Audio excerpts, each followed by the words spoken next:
Hello everybody. Let's just dive right into this. Um, this is pretty much the final iteration of the rotary vane engine, and I'm going to give you a quick rundown of what has changed to get it from this right here to this. You'll notice probably right off the bat the channel on the left side of the rotor is gone. It doesn't need to be there. I had an epiphany that you could route the compression through the rotor itself. As this rotor turns, the vane on this part compresses, and this vane pushes the air volume into this little chamber in the rotor itself. Now, if this volume here is 1/10 of what this volume is, you have a 10-to-1 compression ratio. Pretty simple. Okay.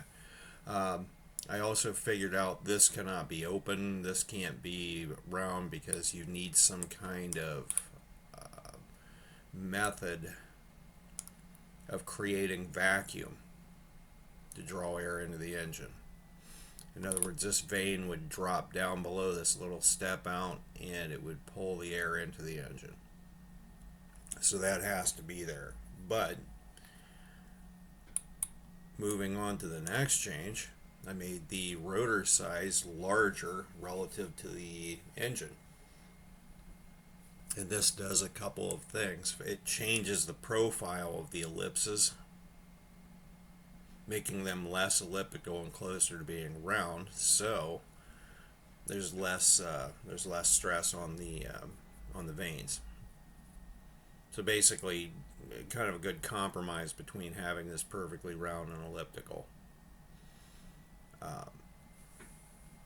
You may also notice that the case profile has changed, and that's changed because that would allow me to couple it with the Constantinesco torque converter that I created a few videos back.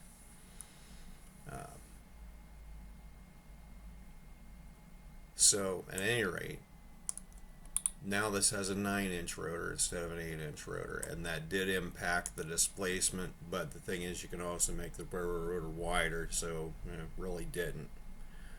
Just to give you a quick idea of what this engine is, with a 5-inch wide rotor, this would be 1250 cc's, because every inch of the rotor equates to 250 cc's.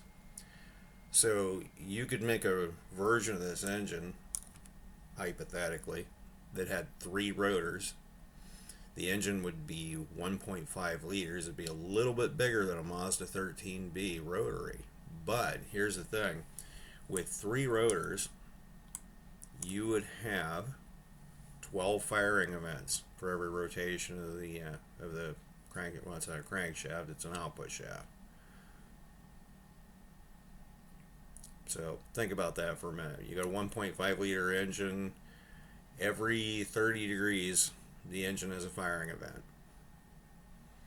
So it'd probably be fairly smooth and powerful if we get it running, which honestly I think would be fairly simple. But at any rate, if you have any questions, have any thoughts, leave them in the comments, and thanks for watching.